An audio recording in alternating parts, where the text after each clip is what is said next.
সম্প্ৰতি অসমত জনপ্ৰিয় হৈ উঠা এবিধ নতুন আৰু লাভদায়ক খেতি হ'ল ড্ৰেগন ফলৰ খেতি। ই মূলতঃ আমেৰিকান ফল, যদিও সম্প্ৰতি ভাৰততো এই ফলৰ জনপ্ৰিয়তা বৃদ্ধি পাইছে। অসমৰো বিভিন্ন প্ৰান্তত এই খেতি কৰিবলৈ আৰম্ভ কৰিছে কৃষকসকলে।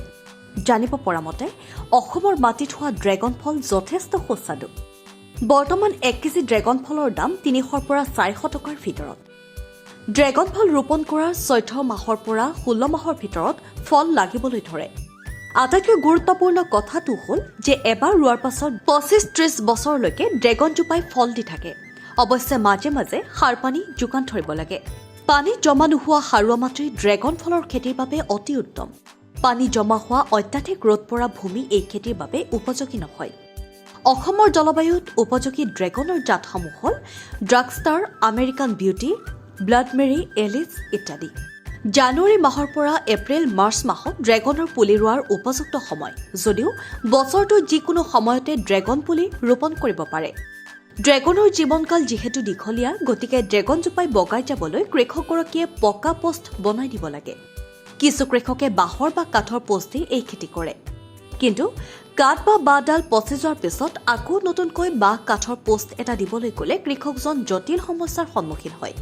গতিকে এই খেতি কৰিব বিচৰা কৃষকগৰাকীয়ে দুদিন পলমকৈ হ'লেও বাঁহ কাঠৰ সলনি পকা পোষ্ট দি আৰম্ভ কৰাই ভাল।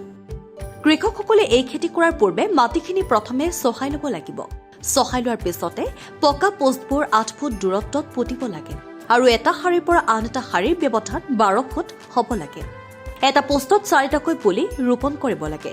পোষ্টৰ চাৰিওটা ফালে এটা এটা পুলি ৰুব লাগে। শাৰীবোৰৰ মাজত ব্যৱধান এই কাৰণেই বেছি দিব লাগে যে ড্ৰেগন ফলে বেছি ৰ'দ সহ্য কৰিব নোৱাৰে। গতিকে চাৰ ব্যৱস্থা কৰিবলৈ কৃষকগৰাকীৰ সুবিধা হয়। এই চাৰ ব্যৱস্থা কৰিবলৈ খালী ঠাইবোৰৰ মাজে মাজে সোনকালে ওখ হৈ যোৱা গোমধানৰ খেতি কৰিব পাৰে।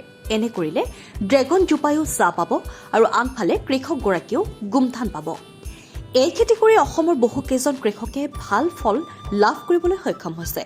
অসমৰ গাঁৱে ভূঞে বহু মাটি খালী হৈ পৰি থাকে। লগতে ধান ভাল নহ'লেও ধান খেতি কৰি থাকে কৃষকসকলে। ধান ভাল নোহোৱা আৰু চন পৰি থকা মাটিসমূহত এই খেতি কৰি ধান খেতিৰ সলনি অধিক উপাৰ্জন কৰিব পাৰিব কৃষকসকলে। কিন্তু এই খেতি আৰম্ভ কৰোঁতে খৰচ অলপ বেছি হয়, কিন্তু 25-30 বছৰলৈকে ইয়াৰ ফল লাভ কৰিব কৃষকসকলে। পংকজ খনিকৰ ৰিপৰ্ট, অংকুৰিত অসম।